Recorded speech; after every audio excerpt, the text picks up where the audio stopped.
No justice, no peace.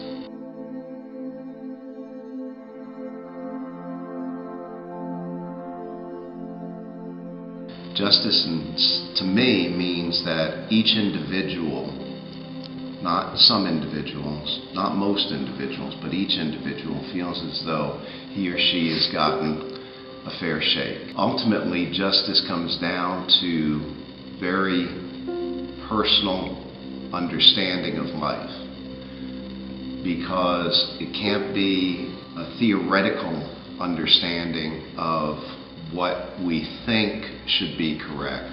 It has to be an emotional, visceral sense of being treated fairly, being treated with respect, being treated with the same consideration that is given to everyone.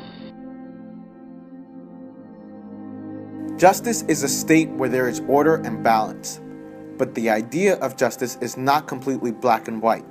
It's a personal idea. What I believe is just might be unjust to others. When John Grady is released from the prison in Part 4, he goes straight to La Hacienda de Nuestra Señora de la Purísima Concepción, which is an ideal place for John Grady. At the Hacienda, he and Rollins have a job. The girl that he is enamored with lives there, and the Hacienda is filled with horses.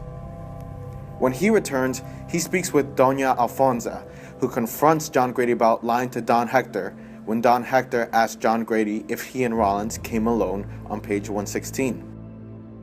The reader is able to see that Don Hector tries to be a just man. He conducts his own investigation before handing John Grady and Rollins over to the officers because Don Hector believed that, as Doña Alfonsa said, the facts were otherwise.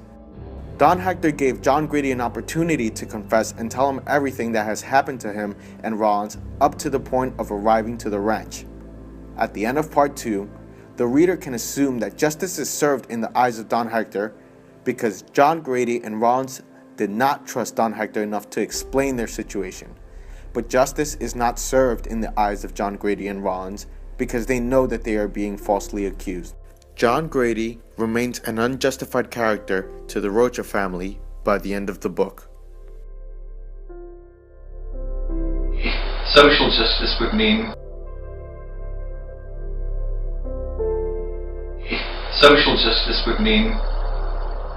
distinguishing between what is socially, ethically correct, right or wrong, bound by the law of the land, or probably more importantly, your own ethics. In my opinion, the result of a situation where a misdeed is committed by someone can either be just or unjust. The only way for a result to be just is if a good variable overcomes that bad situation. For example, say Justin steals a pencil from me. Oscar, who is the variable, tells Justin that stealing that pencil from me was incorrect. Justin then decides to return the pencil, and justice is served.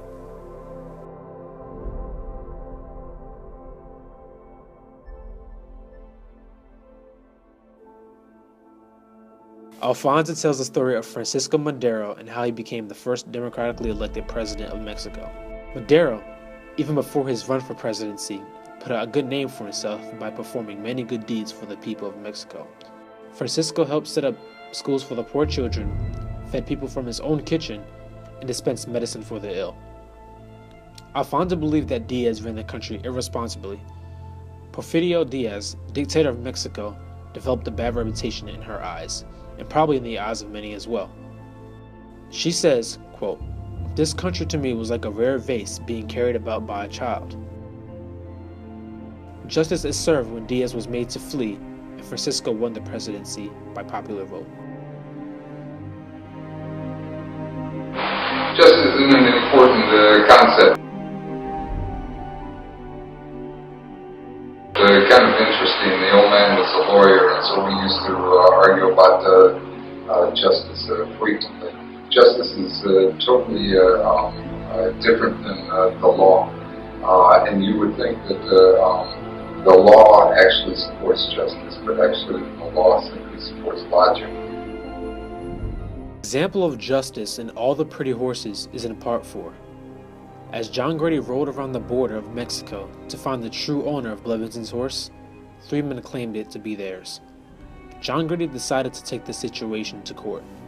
He explains how the horse came into his possession, starting with when he first met Blevins, to when he received his wounds and had to burn it from getting infected. The judge was shocked when John Grady was able to prove himself and gave him possession of the horse. The situation could have ended differently if John Grady could not prove his story was true. But luckily he did, and justice was served. I believe that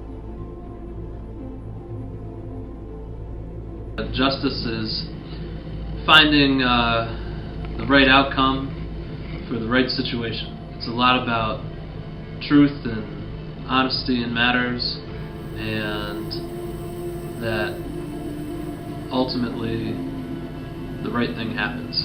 I think that there's a lot of different ways that justice can be dealt with and handed down. Ultimately, it's about having the right outcomes, a just outcome. To me, justice is the most important thing in life, but it is also one of the most controversial things as well. Justice is an individual's viewpoint on what is right from wrong.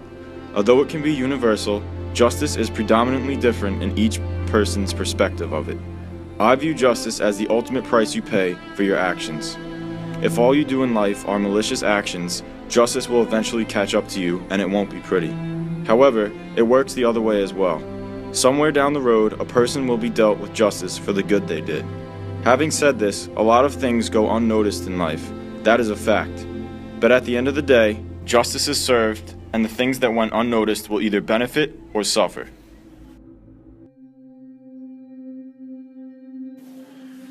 Justice in All the Pretty Horses is prevalent through the numerous occasions involving John Grady. When John Grady finds out that Rawlins has been stabbed by the notorious Cuchillero, he realizes that he is the next target. In preparation for this, a knife is purchased to defend himself. The Cuchillero eventually attacks John Grady at lunchtime.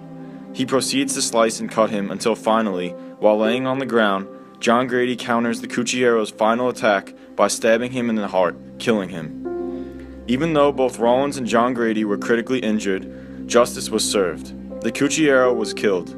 This was not a murder on John Grady's part, but strictly self-defense. The Cuchillero was dealt with the ultimate punishment for his crimes, death.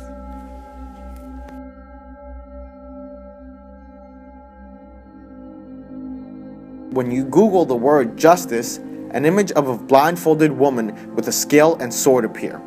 The blindfold that the woman wears represents impartiality, not favoring either side of the scale.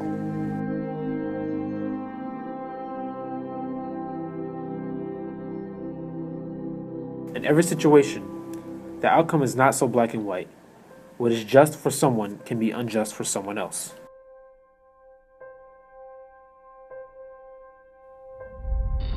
If there's some people who get treated with special considerations, if there's some people who get treated differently and get more than they have earned or is fair, that's not justice, and ultimately there wouldn't